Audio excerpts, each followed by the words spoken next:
Hello and welcome to an interview with Shemar Shirley. I'm Michael Whitehouse, the guy who knows a guy, and today we're going to be talking about his new book, The Girl with the Broken Face. So welcome to the show, Shemar. All right, thank you. Thank you for having me today. All right, so tell us a little bit about this book and how it came to be. I was just one day I was just going to work and I just felt I felt like I had like issues with like my acne and I had like eczema and everything.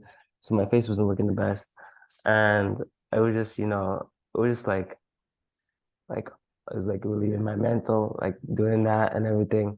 So I didn't feel good, but I just took inspiration from one book, one manga. I remember there was a manga from an author named Junji Ito, and I remember this one panel, and from there, that idea ran through my head, and that's really how it got started.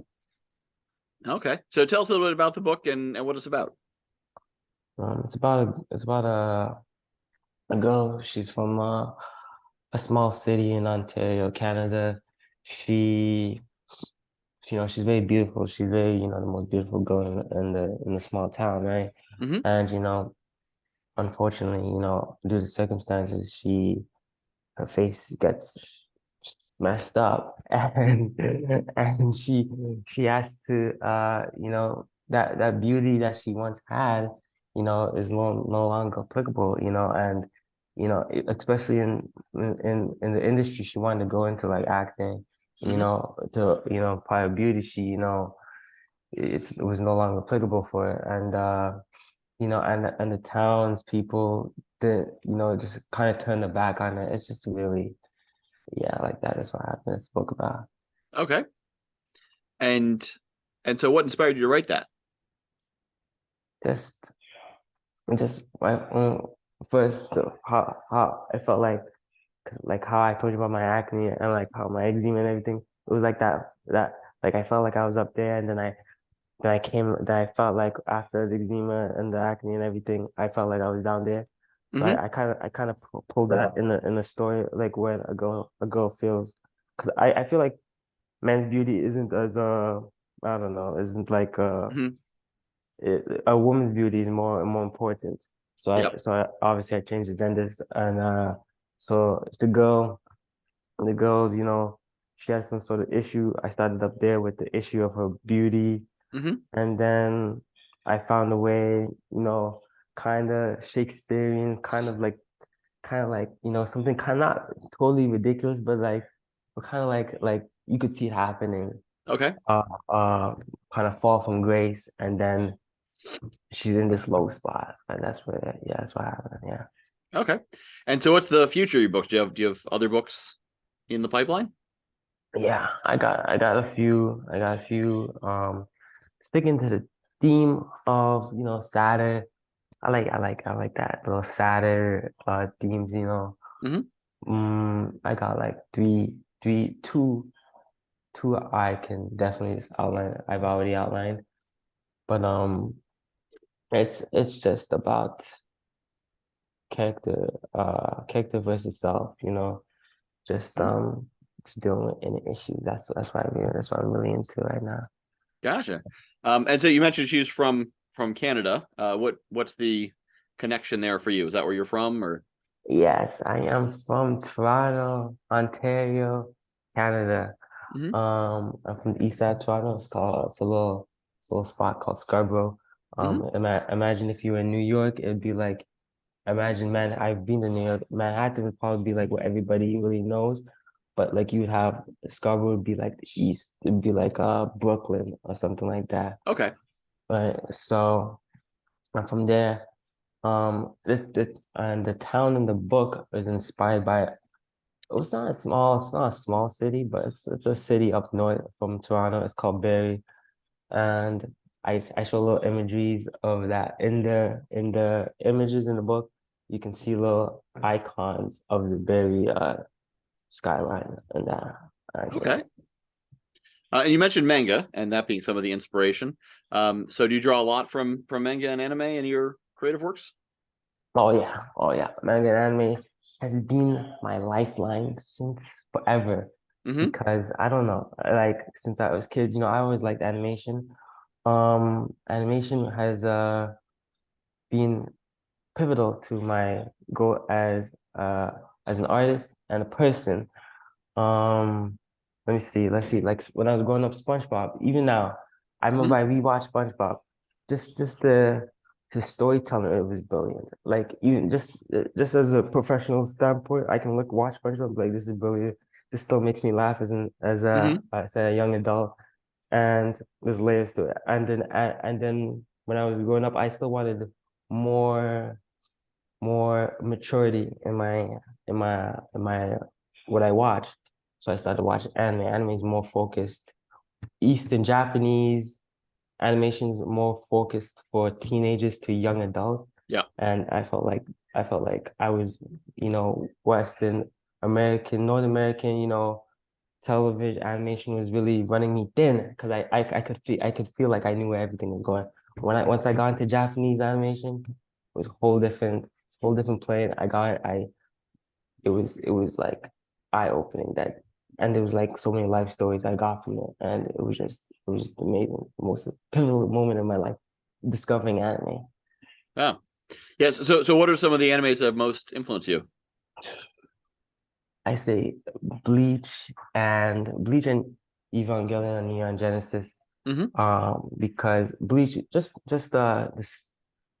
the style, even if because like Bleach is just a typical shonen anime. It's for boys. It's for just action is straight action. But the way the author Tite Kubo how he created the work, the manga, it's just the style he brings over, the style he puts into each of his manga and the anime. Um, it really it's really inspiring, and I try to even if my story is like not what Bleach is. Hmm. My background is actually Bleach. This is Bleach actually. Okay. If even if my story isn't like similar to that, I try to bring in the style, maybe how he deals with spacing in the art, how he character expressions like that. And then Evangelion, Genesis, that's more of a personal take in those characters in that anime go through a more personal journey, and that's what I really Hmm. deal with in my books. Personal, what's going on with you. Still a lot of fun, still a lot of action, but personal. Like it really that those two animes really changed how I wrote. Okay. Yeah, I'm much more familiar with Evangelion, um, Really, than Bleach. What did you think of the remake or the not remake, but the the rebuild. the second Netflix series, Uh, rebuild? the rebuild series. Oh yeah, I loved it. I mean, I loved it. Yeah, I watched it. I watched the third one in theaters. Um, a few. No, I didn't watch it in theaters. I didn't watch it in theaters. I watched it at home when it Hmm. came out because that was when it was lockdown. But I did go to theaters and watched it a few months ago actually because they released it in theaters, and it was beautiful. Just the theming, just everything. I like the complexity. Like even if I don't understand it now, I wanna, maybe watch it a few times. I feel Hmm. like that's the fun about it. The lore, there's so much going on beyond just what's happening in the story. I love that. Yeah, yeah, it's an incredible series. So in terms of movies, what has inspired you, and what draws you there? Movies, I've always been a fan of movies. I think anime movies go side by side, like a lot of people who create anime watch movies.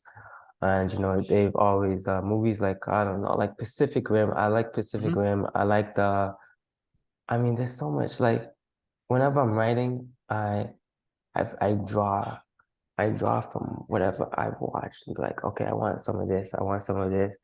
Maybe a little bit of American Psycho, maybe a little bit of freaking Hobbits, the feel of a Hobbits, maybe a little bit of American Psycho or character development, maybe a little bit of this, a little bit of that. So I mean, I watched so much movies. I couldn't even I could name you my favorite specifically. I just love the action. I just love the Yeah, destruction that's and a great one. everything. Yep. But I my movie like I went to school for video design and production, so Hmm. I obviously have affinity for them. Yeah. Yeah. Oh, fantastic. Yeah, definitely. I appreciate your taste in movies because I like many of those. Well, Pacific Rim was a great movie. Took me a long time to see it, but when I finally saw it, I really Yeah. enjoyed it. So during the course of the of writing the book, did anything change in your life, or they uh big changes that influenced it? Um, the big changes, there's been when I was writing the book, there was let's see.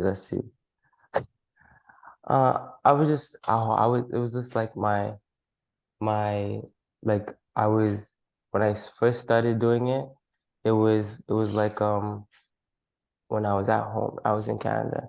When Hmm. I actually started the period of time which I actually started doing it was I wasn't when I actually started okay. So maybe to time this out for you. I was in Toronto, then I went to Florida, then I was in New Jersey. When I was in New Jersey, that's when I actually started. I sat down and I said, okay, I want to do something. I actually started writing a book. And then Hmm. by the time I was actually in New Jersey, I could actually reflect on my time as how I felt back when I was in Toronto, back when I had my acne and everything. Hmm. So it was like, I could have a deeper perspective on like how I was actually feeling and everything. Mm. And I just was able to give it a more I think I was able to give my ideas better because if I were to write my book when I was in it in my phase in Toronto, Yeah. that would have I felt like it would have came a lot darker. Okay. I know the story. Looking in the story still doesn't have such a happy ending, but I felt like I could have definitely done more. So Gotcha. I'm happy. It just worked out how it did. Yeah. Okay. And what made you want to write books in the first place? I know you had a story, but what made books the medium you wanted to use? I felt like I just looked at like Shakespeare. I like Shakespeare Hmm. because I just like how the longevity of it, like it's a book is like part of yourself. You write something, it's gonna be there long after you die. You know, it's gonna be a continuation. They can speculate. How were you when you were alive? How you can read Shakespeare and be like, okay, he has a sense of humor. He has a sense of this. He's a great businessman. Look how he's appealing to the queen, the king. Whoever was in rule of England back then. You Hmm. know, and I feel like you can be like, well, if 200 years from now, you're like, what was it like for a young male back in the 20th century? You can be like, well, let's look at his work, let's look at what's his voice, it's like Hmm. that. I like find that very interesting. Yeah, and you mentioned Shakespeare a couple times, but are there other influential people who have guided you on your journey? Yeah. Once again, the manga artist of Bleach, the type Kubo. Hmm. I love his style. I love he's brought in his style from he loves fashion. So when he draws, these characters are very stylish. Okay. Hmm. So that made me think about okay, let me what can I bring in what I like into like into my books, what I did was I like to I brought in more like the anime aspect. That's what I really brought into. And the Canadian, I'm Canadian. I'm proud to be Canadian. Got to put Canada on the map. Hmm. You know, so I put in the anime aspect and the Canadian aspect. I think all my books, everything I make is going to be set in Canada, Okay. and but I'm just gonna have like an anime feel to it as well. Nice.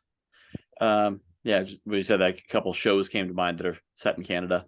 Um, especially Flashpoint, which I think most people watch it don't realize it's in Canada until, in Mm. fact, 2 seasons in. I'm like, oh, they're in Canada. Oh, that explains why they like to talk to people instead of shoot them.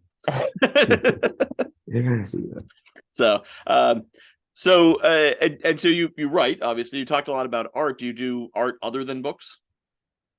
Yeah, since I do go to school for video design and production, I do write scripts Mm-hmm. for movies and TV shows. Working on something right now, something inspired by Evangelion. Nice. Evangelion inspired.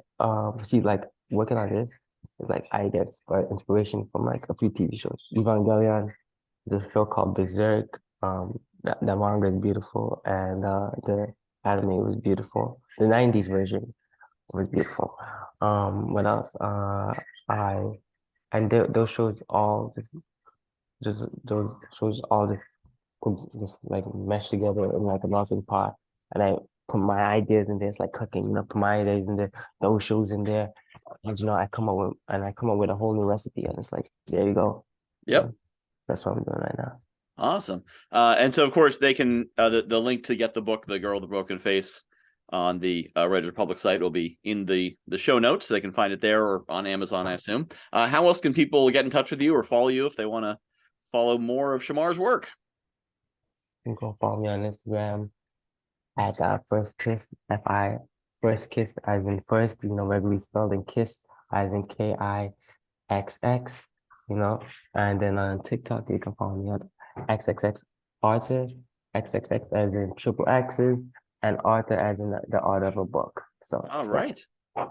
Fantastic. So that's First Kiss on Instagram with kiss spelled with 2 X's, and XXX author on TikTok. So those are the best ways to find you there. And of course, your book can be found on the link in the show notes or by searching Amazon or Red Republic for The Girl with the Broken Face by Shemar Shirley. So Shemar, it's been great to meet you, get to know you, and learn more about your creative journey. And I wish you all the best in all of it. Thank you. Thank you. Thank you. It's been wonderful having me. Thank you. Thank you.